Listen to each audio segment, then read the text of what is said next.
युवा होने के नाते आपको क्या लगता है कि आज के समय में युवाओं की सबसे बड़ी चुनौती क्या है? युवाओं की सबसे बड़ी चुनौती I would say is distraction. I would say social media. I would say it's bad influence of people. Inter pass करने के बाद यूथ के पास बहुत सारे विकल्प खुल जाते हैं और फिर उनको समझ में नहीं आता कि हमको क्या करना चाहिए, क्या नहीं करना चाहिए। जिस भी युवा को अध्यात्म में रुचि हो वो धर्म का प्रचार करे। शास्त्रों से परिपक्व युवा सरोजिनी नायडू बनकर भारतीय संस्कृति को विदेशों में परिचित्रित करे।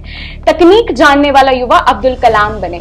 IIT NIT से पढ़ने वाला छात्र नासा के लिए नहीं अपितु इसरो के लिए काम करे। हम क्रिकेट, हॉकी, फुटबॉल, कबड्डी खेलें तो भारत के लिए खेलें। यदि कोई हेमा दास दौड़कर नारी सशक्तिकरण का उदाहरण देती हुई स्वर्ण जीते तो वो भारत के लिए जीते। संसदीय व्यवस्था का मकसद होता है कि हुकूमत और विपक्षी पार्टियां मिलकर जनता के लिए जो नीति योजना काम बेहतर है उसे सामने लेकर आए। आजादी के बाद से संसदीय व्यवस्थाओं ने एक लंबा समय तय कर लिया है, लेकिन सदन की कार्रवाई बताती है कि वो मकसद कहीं गुम हो गया है। संसदीय व्यवस्था से युवा भी परिचित हो, एक मकसद ये भी था, तो युवा संसद बनाकर युवाओं के भविष्य की रूपरेखा और युवाओं की भूमिका और उनके विचार और उनके समाधान सामने आए, ऐसी कोशिश की गई। अब ये युवा संसद क्या अपने इस लक्ष्य को हासिल कर पा रहा है और इससे क्या बदलाव आ रहे हैं? हमारे साथ हमारे दफ्तर में मृणाली जी मौजूद हैं जो युवा संसद का हिस्सा रही हैं। आइए इन्हीं से जानते हैं कि आखिर युवा संसद क्या है और कैसे युवा संसद का हिस्सा बना जा सकता है। मैडम, सबसे पहले तो आपका बहुत बहुत नमस्कार। नमस्कार। युवा संसद क्या है और युवा संसद में जो हमारे साथ की युवा हैं वो कैसे पहुंचते हैं? देखिए, नेशनल यूथ पार्लियामेंट एक बहुत ही अच्छा इनिशिएटिव है by the youth ministry itself, और इसके लिए हमारे यहाँ पे नेहरू युवा केंद्र है NYKS, वो हर एक डिस्ट्रिक्ट में होता है। उसमें आपको जाना होता है और वहाँ पे यूथ ऑफिसर्स होते हैं, उनसे उनके पास में पूरा एक क्या बोलते हैं गवर्नमेंट लिंक्ड एक इनिशिएटिव या प्रोग्राम जो भी होता है उसकी इन्फॉर्मेशन होती है, और वहाँ से आपको चूज़ या सिलेक्ट किया जाता है फॉर रिस्पेक्टिव डेट्स। और first you have to qualify district के बाद state, and then you will be able to represent in nationals. जो आप हम देख रहे हैं, जो आज का युवा है वो काफ़ी परेशान रहता है, पढ़ता लिखता है, नौकरी में आता है, ये भी होता है कि नौकरी में उसे कम पैसे मिलते हैं, जिसको लेकर वो लगातार तमाम परेशानियों का जो है सामना करता है। ऐसे में युवाओं को आप क्या संदेश देना चाहेंगे?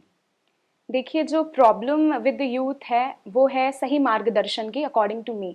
अगर वो अपना रास्ता जो भी उनको चूज करना है उसमें उनको गाइडेंस प्रॉपर मिल रही है तो फिर बट ऑब्वियस सी बात है कि जो रिजल्ट होगा वो फ्रूटफुल ही होगा।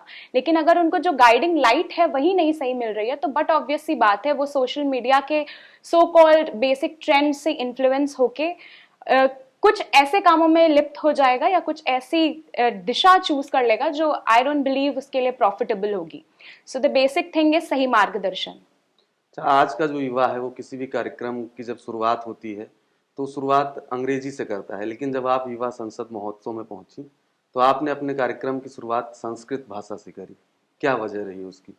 संस्कृत सभी भाषाओं की जननी है, और अगर हम अपने कल्चर और ट्रेडिशन को उस तरीके से होल्ड नहीं करेंगे तो फिर बाहर के देश हमें क्यों वैल्यू या रिस्पेक्ट करेंगे। जो भी आज इंडिया जिस भी मुकाम पे है, जिस भी देश में आप जाइए वहाँ का संबोधन हम शुरू में ही भारत माँ कहते हैं। तो ये यहाँ तक पहुँचने के लिए संस्कृत की ही महज और बहुत ही अहम भूमिका रही है हमेशा से। और अगर हम अपने कल्चरल आउटरीच को नहीं बढ़ाएंगे तो बाकी देश हमें देख के सीखेंगे कैसे। और सिंपल सी बात है कि विश्व गुरु का पद हमें दोबारा सुशोभित करवाना है, हमें पुनः सिंहासनारूढ़ होना है, उसके लिए हमारी कल्चरल आइडेंटिटी सबसे ज्यादा इंपॉर्टेंट है। तो उसको कंसिडर करते हुए secondly I follow my idol as guru. तो जगत गुरु श्री कृपालु जी महाराज हैं, वो अपने प्रत्येक प्रवचन के पहले इसको बोलते थे, तो उनके आशीर्वाद के लिए भी स्टार्टिंग इसी श्लोक से की थी। अच्छा, जैसे कोई गांव का लड़का है, अगर वो युवा संसद में पहुंचना चाहे तो वो कैसे पहुंचेगा? उसके लिए क्या प्रोसेस है? बिल्कुल, बहुत सारे प्लेटफॉर्म्स ऐसे हैं। उसके अलावा जो हमारे अलग अलग यूथ डेवलपिंग डिपार्टमेंट्स हैं वो सब लिंक कराते हैं, गांव तक रीच जाती है। द ओनली थिंग इज कि युवाओं को इतना अटेंटिव होना चाहिए कि वो इन चीज़ों में भी इनिशिएट लें, इन चीज़ों में भी पार्टिसिपेट करें। और ऐसा बिल्कुल भी नहीं है कि वहाँ पे गाँव से लोग नहीं आते हैं या केवल शहरों के पास ही ये अपॉर्चुनिटी है। हर ब्लॉक में, हर डिस्ट्रिक्ट में, हर तहसील में चयन और चुनाव होता है और आपको अपनी बात रखनी है और 4 मिनट का टाइम होता है, आपको एक स्पीच प्रिपेयर करनी होती है और उसके बाद आप जैसे जैसे सिलेक्ट होके आगे बढ़ते जाते हैं वैसे वैसे आप भी वहां पहुंच जाएंगे, आप भी संसद में अपनी बात रखेंगे ठीक उसी तरीके से। जैसे देखा जाता है कि आपने उत्तर प्रदेश का प्रतिनिधित्व किया, तो जो इसका सिलेक्शन प्रोसेस था वो मतलब किस तरीके से गुजरा? इसका सिलेक्शन प्रोसेस बहुत ही सिंपल है। आपको सबसे पहले NYKS में जाना है, वो आपको एक डेट देते हैं, एक पर्टिकुलर टाइम बताते हैं और टॉपिक आपको 3 दिन पहले मिल जाता है। उसके बाद आपको अपनी स्पीच प्रिपेयर करनी है 4 मिनट की और सिलेक्शन पैनल होता है और फिर आपको अपनी स्पीच सुनानी है उसी निर्धारित समय में। फिर आपका सिलेक्शन डिस्ट्रिक्ट में हो जाता है, फिर 2 कैंडिडेट सिलेक्ट होते हैं। उसके बाद स्टेट लेवल की बारी आती है। तो जैसे यूपी में जितने भी डिस्ट्रिक्ट्स हैं उन सबके टॉप टू सिलेक्ट होंगे और वो अपनी स्पीचेस रखते हैं। फिर आपको स्टेट में उन सबको सुनना होता है। ऑब्वियसली जजेस को बहुत पेशेंस चाहिए इतने लोगों का सुनने के लिए और एक ही दिन में वो प्लान्ड होता है और सबको अपनी बात रखनी है। फिर उसमें से टॉप 3 लोग चूज किए जाते हैं जो कि नेशनल यूथ पार्लियामेंट में जाके अपने स्टेट को रिप्रेजेंट करते हैं, जिसमें जो फर्स्ट स्पीकर होता है उसको बोलने का मौका मिलता है और बाकी के जो 2 होते हैं उनको अटेंड करने का मौका मिलता है। मतलब पूरे जितने जिले हैं हर जिले से एक बच्चा पहले प्रदेश लेवल पे आता है? 2 बच्चे, 2 बच्चे आते हैं। मतलब मान के चलिए लगभग 150 बच्चे होते हैं। 150 हाँ। बच्चों में वो 3 सेलेक्ट होते हैं जो अपने प्रदेश का प्रतिनिधित्व करते हैं। उसमें पहला स्पीच देता है, बाकी 2 बैठ के सुन सकते हैं। हाँ जी।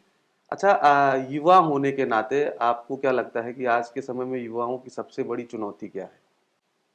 युवाओं की सबसे बड़ी चुनौती I would say is distraction. I would say social media. I would say it's bad influence of people. हमें ये चूज करना पड़ेगा और हमें इसके लिए बहुत सिलेक्टिव होना पड़ेगा कि हम कौन सा कंटेंट ग्रास्प करना चाहते हैं। हमें अपनी आइडेंटिटी भीड़ में रख के बनानी है या भीड़ से हट के बनानी है। So according to me the basic distraction would be social media at any cost, and the amount of content which is presented in a very negative way is hitting social media influencers a very hard, and including the people who are consuming it. What I would say, you should have a conscience कि आपको choose करना चाहिए कि क्या सही है आपके लिए, क्या गलत है आपके लिए। बट जो ट्रेंड्स फॉलो होता है यूथ्स का, अब वो यूथ जिस भी ट्रेंड में पड़ जाए, जो भी उनको ठीक लगे वो उसको ग्रास्प कर लेते हैं। आई वुड से ये सबसे बड़ा डिस्ट्रैक्शन है अभी के दौर पर। आप जब युवा संसद महोत्सव में पहुंची तो आपने जो स्पीच दी थी, 2 लाइन मेरे दर्शकों को भी अगर आप बताएं कि आपने क्या बोला था वहां पे, क्या बताया था, क्या संदेश युवाओं को वहां से दिया था आपने? आई वुड से द लास्ट पैराग्राफ जो मेरा क्लोजिंग था कि जिस भी युवा को अध्यात्म में रुचि हो वो धर्म का प्रचार करे। शास्त्रों से परिपक्व युवा सरोजिनी नायडू बनकर भारतीय संस्कृति को विदेशों में परिचित्रित करे। तकनीक जानने वाला युवा अब्दुल कलाम बने। IIT NIT से पढ़ने वाला छात्र नासा के लिए नहीं अपितु इसरो के लिए काम करे। हम क्रिकेट, हॉकी, फुटबॉल, कबड्डी खेलें तो भारत के लिए खेलें।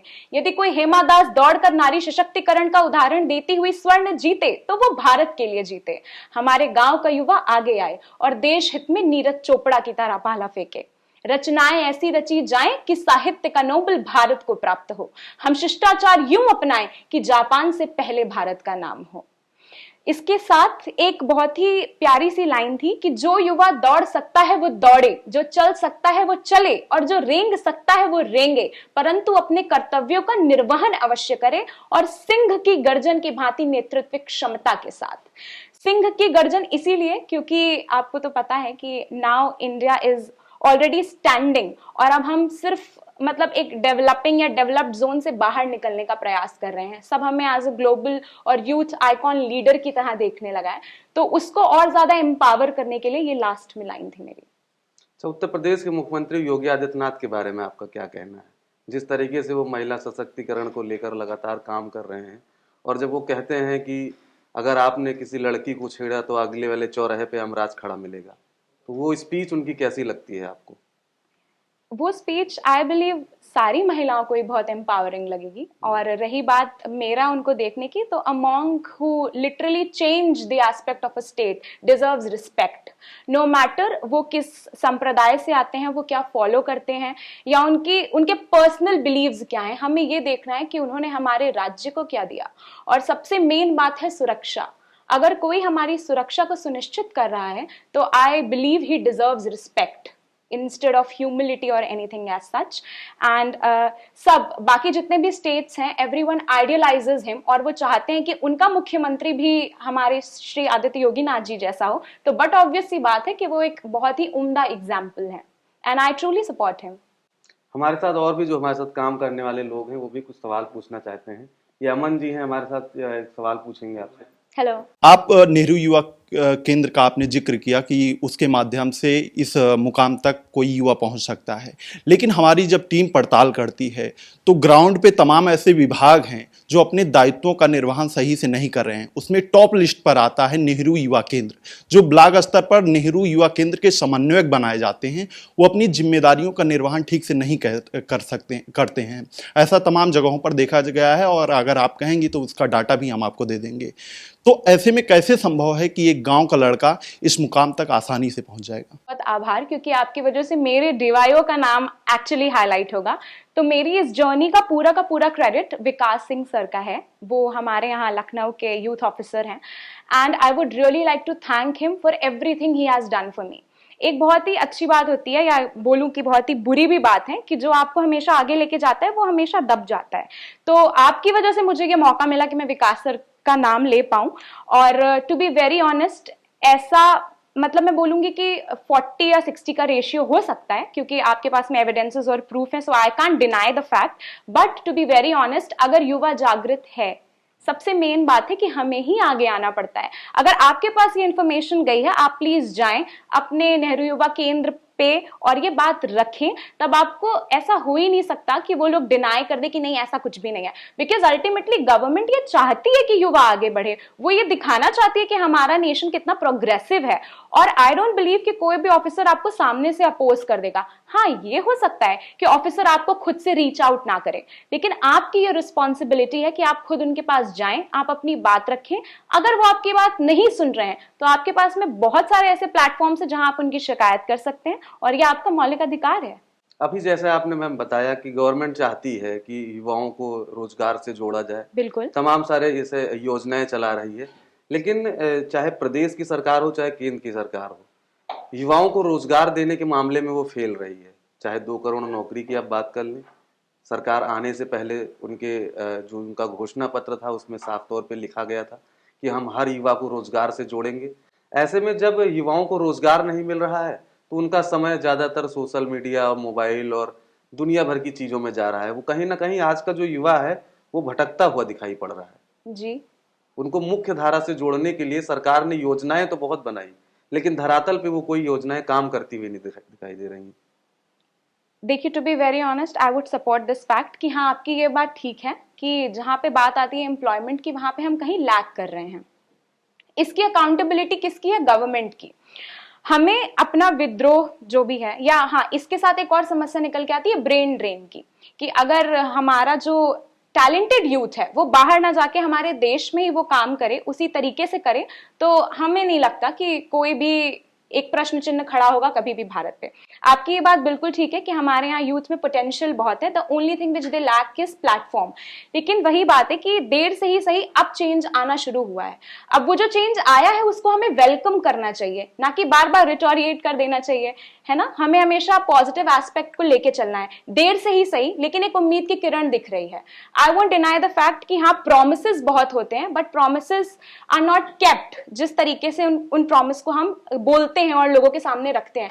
But again it is our responsibility for choosing the candidate, for electing them, for selecting them, कि वो हमें गवर्न कर सके. नहीं, जैसे युवा संसद महोत्सव की शुरुआत हुई, उसका उद्देश्य यही था कि युवाओं को संसद की कार्य प्रणाली से जोड़ा जा सके, युवा संसद को समझ सके.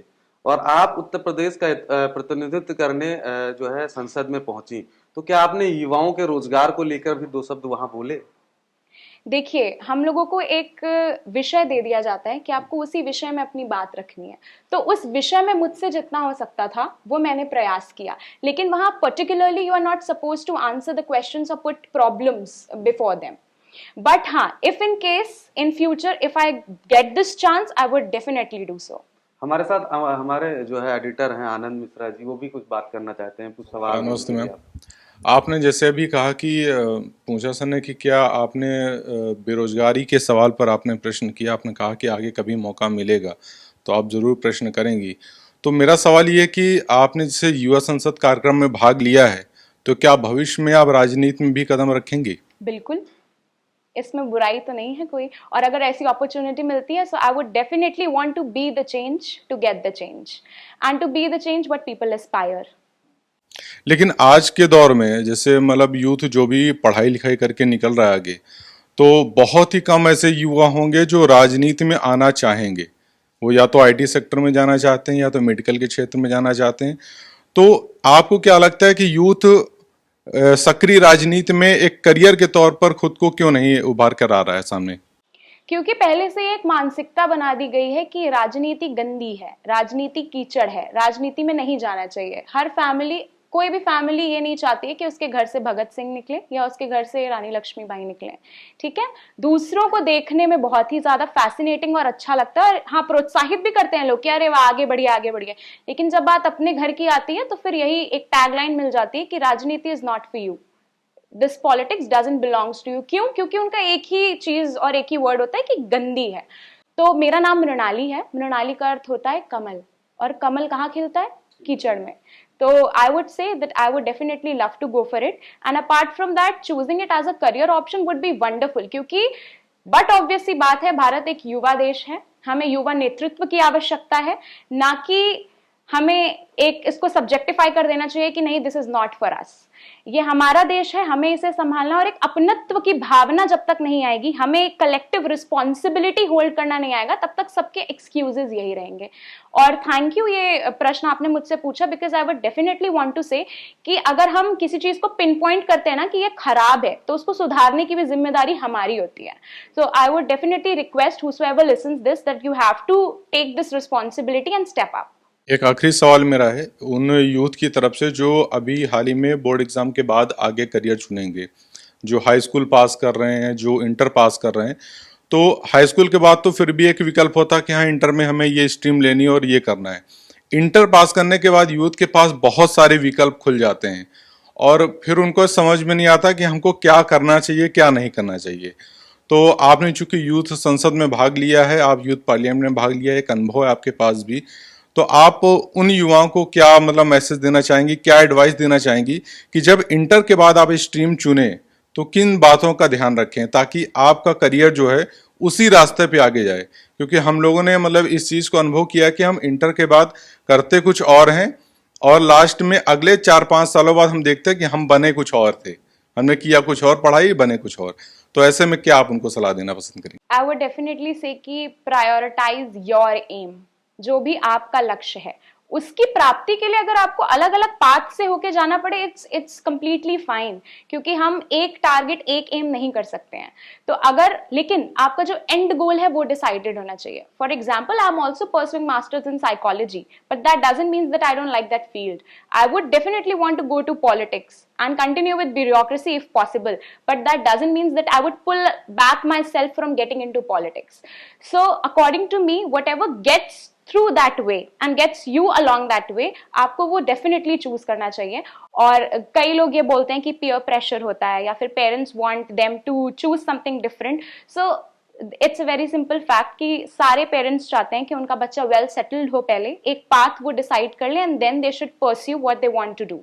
सो आई डोंट थिंक कि इसमें कोई बुराई है, बट या, parents and students should have और their children should have a connectivity. So ये 3-4 एस्पेक्ट्स एक ही साथ आते हैं, तब जाके एक करियर पाथ चूज होता है। सो आई वुड से जिसमें आपको लगता है कि आप सबसे ज्यादा कंट्रीब्यूट कर सकते हो, केवल अपनी लाइफ सुधारने के लिए नहीं, अपनी सराउंडिंग में सबकी लाइफ सुधारने के लिए, you should go for that. तो ये थी हमारे साथ मृणाली जी, जो युवा संसद का हिस्सा रही।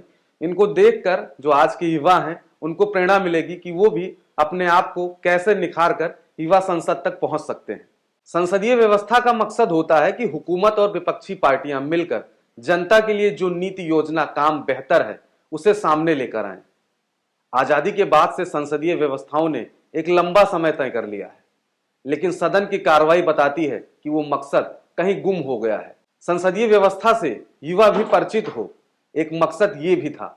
तो युवा संसद बनाकर युवाओं के भविष्य की रूपरेखा और युवाओं की भूमिका और उनके विचार और उनके समाधान सामने आए, ऐसी कोशिश की गई। अब ये युवा संसद क्या अपने इस लक्ष्य को हासिल कर पा रहा है और इससे क्या बदलाव आ रहे हैं? हमारे साथ हमारे दफ्तर में मृणाली जी मौजूद हैं, जो युवा संसद का हिस्सा रही हैं। आइए इन्हीं से जानते हैं कि आखिर युवा संसद क्या है और कैसे युवा संसद का हिस्सा बना जा सकता है। मैडम, सबसे पहले तो आपका बहुत बहुत नमस्कार।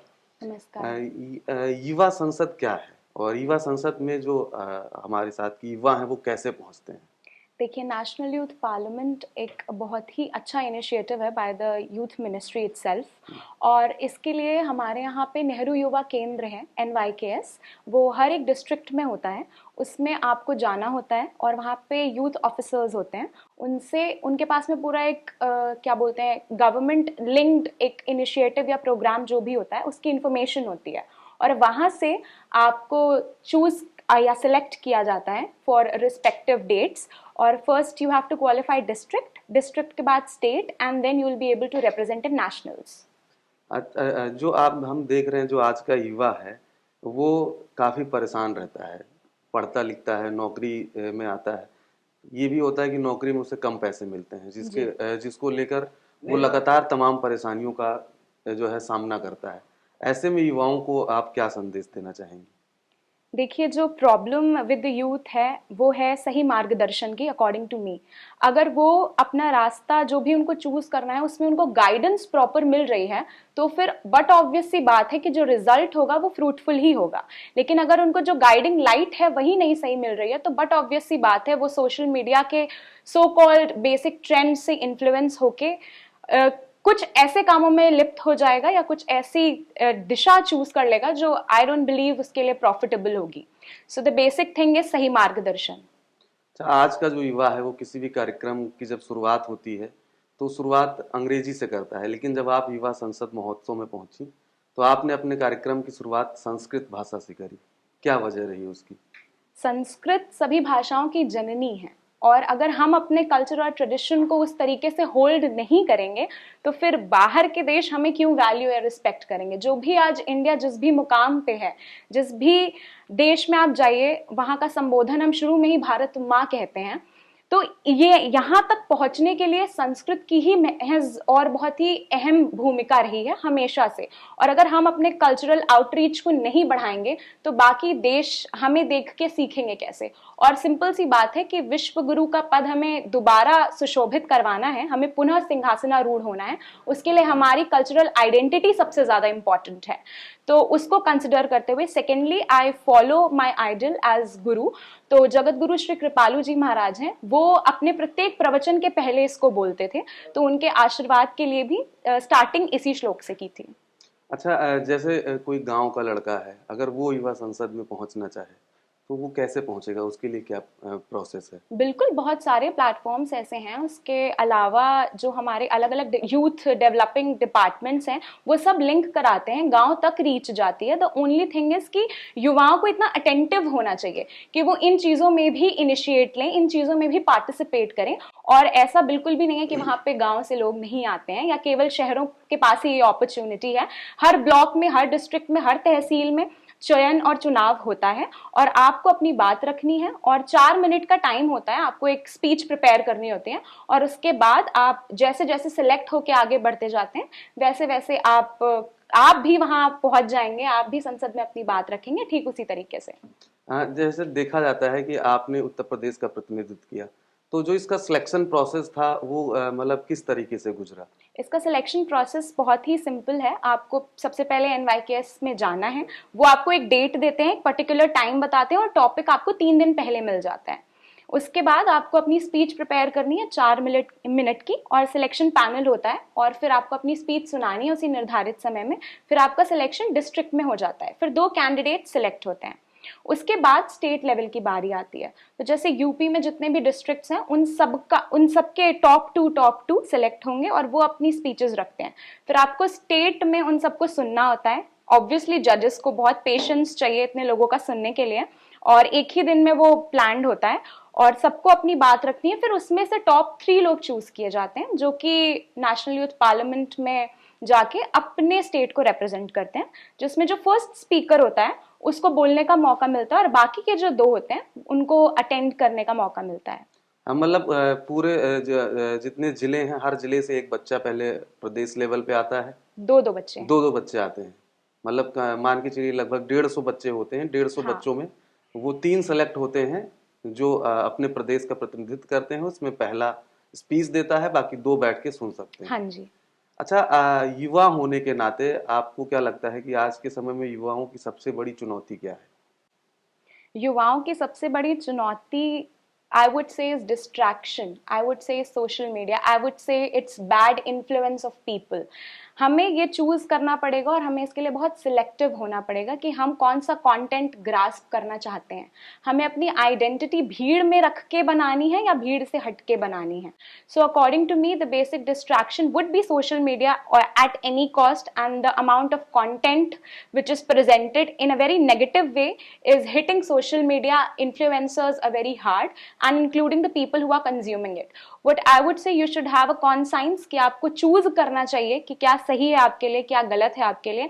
बट जो ट्रेंड्स फॉलो होता है यूथ्स का, अब वो यूथ जिस भी ट्रेंड में पड़ जाए, जो भी उनको ठीक लगे वो उसको ग्रास्प कर लेते हैं। आई वुड से ये सबसे बड़ा डिस्ट्रैक्शन है अभी के दौर पर। आप जब युवा संसद महोत्सव में पहुंची तो आपने जो स्पीच दी थी, 2 लाइन मेरे दर्शकों को भी अगर आप बताएं कि आपने क्या बोला था वहां पे, क्या बताया था, क्या संदेश युवाओं को वहां से दिया था आपने? आई वुड से द लास्ट पैराग्राफ जो मेरा क्लोजिंग था कि जिस भी युवा को अध्यात्म में रुचि हो वो धर्म का प्रचार करे। शास्त्रों से परिपक्व युवा सरोजिनी नायडू बनकर भारतीय संस्कृति को विदेशों में परिचित्रित करे। तकनीक जानने वाला युवा अब्दुल कलाम बने। आईआईटी एनआईटी से पढ़ने वाला छात्र नासा के लिए नहीं अपितु इसरो के लिए काम करे। हम क्रिकेट, हॉकी, फुटबॉल, कबड्डी खेलें तो भारत के लिए खेलें। यदि कोई हेमा दास दौड़कर नारी सशक्तिकरण का उदाहरण देती हुई स्वर्ण जीते तो वो भारत के लिए जीते।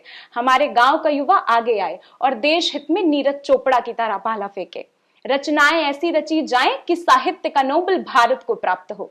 हम शिष्टाचार यूं अपनाएं कि जापान से पहले भारत का नाम हो। इसके साथ एक बहुत ही प्यारी सी लाइन थी कि जो युवा दौड़ सकता है वो दौड़े, जो चल सकता है वो चले और जो रेंग सकता है वो रेंगे, परंतु अपने कर्तव्यों का निर्वहन अवश्य करे और सिंह की गर्जन की भांति नेतृत्व क्षमता के साथ। सिंह की गर्जन इसीलिए क्योंकि आपको तो पता है कि now India is already standing और अब हम सिर्फ मतलब एक डेवलपिंग या डेवलप्ड जोन से बाहर निकलने का प्रयास कर रहे हैं। सब हमें एज अ ग्लोबल और यूथ आइकॉन लीडर की तरह देखने लगा है, तो उसको और ज्यादा एम्पावर करने के लिए ये लास्ट में लाइन थी मेरी। अच्छा, उत्तर प्रदेश के मुख्यमंत्री योगी आदित्यनाथ के बारे में आपका क्या कहना है? जिस तरीके से वो महिला सशक्तिकरण को लेकर लगातार काम कर रहे हैं, और जब वो कहते हैं कि अगर आपने किसी लड़की को छेड़ा तो अगले वाले चौराहे पे अमराज खड़ा मिलेगा, तो वो स्पीच उनकी कैसी लगती है आपको? वो स्पीच आई बिलीव सारी महिलाओं को ही बहुत एम्पावरिंग लगेगी। और रही बात मेरा उनको देखने की, तो a monk who literally change the aspect of a state deserves respect, no matter वो किस संप्रदाय से आते हैं, वो क्या फॉलो करते हैं या उनके पर्सनल बिलीव्स क्या हैं। हमें ये देखना है कि उन्होंने हमारे राज्य को क्या दिया, और सबसे मेन बात है सुरक्षा। अगर कोई हमारी सुरक्षा को सुनिश्चित कर रहा है तो I believe he deserves respect instead of humility or anything as such. And सब बाकी जितने भी states हैं, everyone idealizes him और वो चाहते हैं कि उनका मुख्यमंत्री भी हमारे श्री आदित्य योगी नाथ जी जैसा हो। तो बट ऑब्वियस सी बात है कि वो एक बहुत ही उम्दा एग्जाम्पल है and I truly support him. हमारे साथ और भी जो हमारे साथ काम करने वाले लोग हैं वो भी कुछ सवाल पूछना चाहते हैं। ये अमन जी हैं हमारे साथ, एक सवाल पूछेंगे आपसे। हेलो। आप नेहरू युवा केंद्र का आपने जिक्र किया कि उसके माध्यम से इस मुकाम तक कोई युवा पहुंच सकता है, लेकिन हमारी जब टीम पड़ताल करती है तो ग्राउंड पे तमाम ऐसे विभाग हैं जो अपने दायित्वों का निर्वहन सही से नहीं कर रहे हैं। उसमें टॉप लिस्ट पर आता है नेहरू युवा केंद्र। जो ब्लॉक स्तर पर नेहरू युवा केंद्र के समन्वयक बनाए जाते हैं वो अपनी जिम्मेदारियों का निर्वहन ठीक से नहीं करते हैं। ऐसा तमाम जगहों पर देखा गया है और अगर आप कहेंगी तो उसका डाटा भी हम आपको दे देंगे। तो ऐसे में कैसे संभव है कि एक गांव का लड़का इस मुकाम तक आसानी से पहुंच जाएगा? बहुत आभार, क्योंकि आपकी वजह से मेरे डीवाईओ का नाम एक्चुअली हाईलाइट होगा। तो मेरी इस जर्नी का पूरा क्रेडिट विकास सिंह सर का है। वो हमारे यहाँ लखनऊ के यूथ ऑफिसर हैं and I would really like to thank him for everything he has done for me. एक बहुत ही अच्छी बात होती है, या बोलूं कि बहुत ही बुरी भी बात है, कि जो आपको हमेशा आगे लेके जाता है वो हमेशा दब जाता है। तो आपकी वजह से मुझे ये मौका मिला कि मैं विकास सर का नाम ले पाऊं। और टू बी वेरी ऑनेस्ट, ऐसा मतलब मैं बोलूंगी कि 40 या 60 का रेशियो हो सकता है, क्योंकि आपके पास में एविडेंसेस और प्रूफ है, so I can't deny the fact. But to be very honest, अगर युवा जागृत है, सबसे मेन बात है कि हमें ही आगे आना पड़ता है। अगर आपके पास ये इंफॉर्मेशन गई है, आप प्लीज जाएं अपने नेहरू युवा केंद्र पे और ये बात रखें, तब आपको ऐसा हो ही नहीं सकता कि वो लोग डिनाई कर दे कि नहीं ऐसा कुछ भी नहीं है। बिकॉज अल्टीमेटली गवर्नमेंट ये चाहती है कि युवा आगे बढ़े, वो ये दिखाना चाहती है कि हमारा नेशन कितना प्रोग्रेसिव है।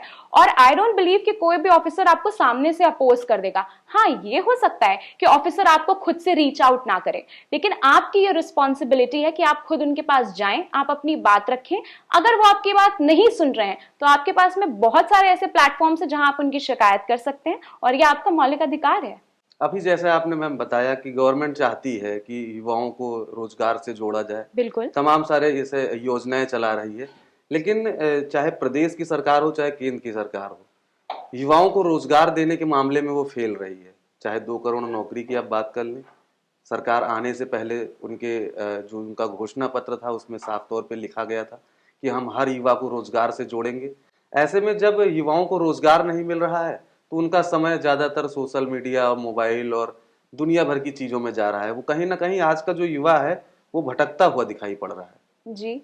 उनको मुख्य धारा से जोड़ने के लिए सरकार ने योजनाएं तो बहुत बनाई, लेकिन धरातल पे वो कोई योजनाएं काम करती हुई नहीं दिखाई दे रही। देखिए, to be very honest, I would support this fact कि हाँ, आपकी ये बात ठीक है कि जहाँ पे बात आती है एम्प्लॉयमेंट की, वहां पे हम कहीं लैक कर रहे हैं। इसकी अकाउंटेबिलिटी किसकी है? गवर्नमेंट की। हमें अपना विद्रोह जो भी है, या हाँ, इसके साथ एक और समस्या निकल के आती है ब्रेन ड्रेन की, कि अगर हमारा जो टैलेंटेड यूथ है वो बाहर ना जाके हमारे देश में ही वो काम करे, उसी तरीके से करे, तो हमें नहीं लगता कि कोई भी एक प्रश्न चिन्ह खड़ा होगा कभी भी भारत पे। आपकी ये बात बिल्कुल ठीक है कि हमारे यहाँ यूथ में पोटेंशियल बहुत है, the only thing which they lack is platform. लेकिन वही बात है कि देर से ही सही अब चेंज आना शुरू हुआ है। अब वो जो चेंज आया है उसको हमें वेलकम करना चाहिए, ना कि बार बार रिटोरिएट कर देना चाहिए, है ना। हमें हमेशा पॉजिटिव एस्पेक्ट को लेके चलना है, देर से ही सही, लेकिन एक उम्मीद की किरण दिख रही है। I won't deny the fact कि हाँ, प्रोमिसेस बहुत होते हैं, but promises are not kept. जिस तरीके से उन प्रॉमिस को हम बोलते हैं और लोगों के सामने रखते हैं, but again it is our responsibility for choosing the candidate, for electing them, for selecting them, कि वो हमें गवर्न कर सके। नहीं, जैसे युवा संसद महोत्सव की शुरुआत हुई, उसका उद्देश्य यही था कि युवाओं को संसद की कार्य प्रणाली से जोड़ा जा सके, युवा संसद को समझ सके।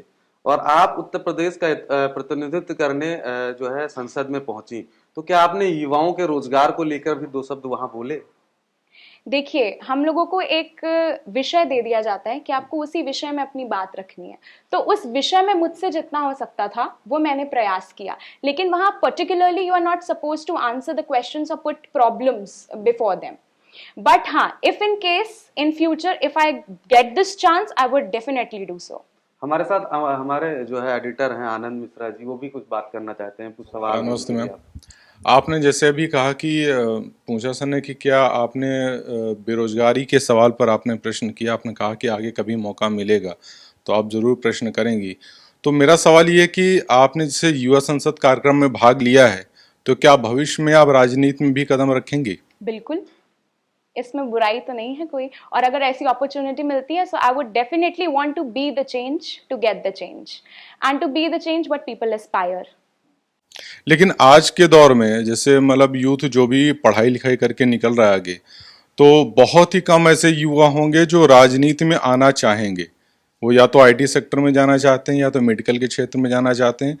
तो आपको क्या लगता है कि यूथ सक्रिय राजनीति में एक करियर के तौर पर खुद को क्यों नहीं उभार कर आ रहा है सामने?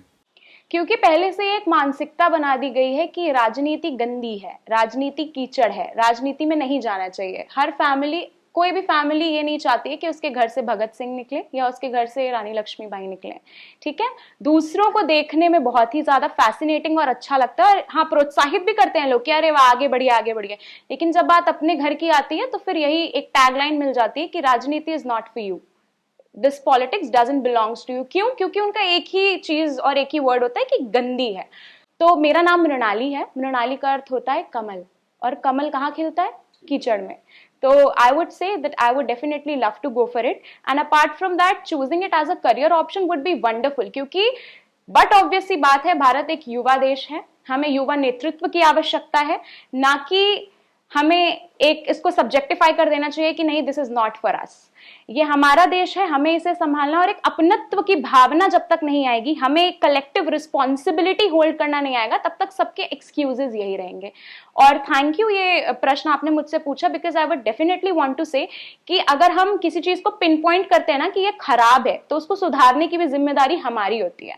सो I would definitely request whosoever listens this that you have to take this responsibility and step up. एक आखिरी सवाल मेरा है उन यूथ की तरफ से जो अभी हाल ही में बोर्ड एग्जाम के बाद आगे करियर चुनेंगे, जो हाई स्कूल पास कर रहे हैं, जो इंटर पास कर रहे हैं। तो हाई स्कूल के बाद तो फिर भी एक विकल्प होता है कि हाँ इंटर में हमें ये स्ट्रीम लेनी है और ये करना है। इंटर पास करने के बाद यूथ के पास बहुत सारे विकल्प खुल जाते हैं और फिर उनको समझ में नहीं आता कि हमको क्या करना चाहिए, क्या नहीं करना चाहिए। तो आपने चूंकि यूथ संसद में भाग लिया है, आप यूथ पार्लियामेंट में भाग लिया है, एक अनुभव है आपके पास भी, तो आप उन युवाओं को क्या मतलब मैसेज देना चाहेंगी, क्या एडवाइस देना चाहेंगी कि जब इंटर के बाद आप स्ट्रीम चुने तो किन बातों का ध्यान रखें ताकि आपका करियर जो है उसी रास्ते पे आगे जाए? क्योंकि हम लोगों ने मतलब इस चीज़ को अनुभव किया कि हम इंटर के बाद करते कुछ और हैं और लास्ट में अगले 4-5 सालों बाद हम देखते हैं कि हम बने कुछ और थे, हमने किया कुछ और, पढ़ाई बने कुछ और। तो ऐसे में क्या आप उनको सलाह देना पसंद करेंगे? आई वुड डेफिनेटली से कि प्रायोरिटाइज योर एम, जो भी आपका लक्ष्य है उसकी प्राप्ति के लिए अगर आपको अलग अलग पाथ से होके जाना पड़े, इट्स कंप्लीटली फाइन, क्योंकि हम एक टारगेट एक एम नहीं कर सकते हैं। तो अगर लेकिन आपका जो एंड गोल है वो डिसाइडेड होना चाहिए। For example I am also pursuing masters in psychology, but that doesn't mean that I don't like that field. I would definitely want to go to politics and continue with bureaucracy if possible, but that doesn't mean that I would pull back myself from getting into politics. So according to me, whatever gets through that way and gets you along that way, आपको वो definitely choose करना चाहिए। और कई लोग ये बोलते हैं कि peer pressure होता है या फिर parents want them to choose something different. So it's a very simple fact कि सारे पेरेंट्स चाहते हैं कि उनका बच्चा वेल सेटल्ड हो, पहले एक पाथ वो डिसाइड कर ले and then they should pursue what they want to do. So I don't think कि इसमें कोई बुराई है, बट या parents and students should have और their children should have a connectivity. So ये 3-4 एस्पेक्ट्स एक ही साथ आते हैं, तब जाके एक करियर पाथ चूज होता है। सो आई वुड से जिसमें आपको लगता है कि आप सबसे ज्यादा कंट्रीब्यूट कर सकते हो केवल अपनी लाइफ सुधारने के लिए नहीं, अपनी सराउंडिंग में सबकी लाइफ सुधारने के लिए, you should go for that. तो ये थी हमारे साथ मृणाली जी जो युवा संसद का हिस्सा रही। इनको देखकर जो आज के युवा हैं उनको प्रेरणा मिलेगी कि वो भी अपने आप को कैसे निखार कर युवा संसद तक पहुंच सकते हैं।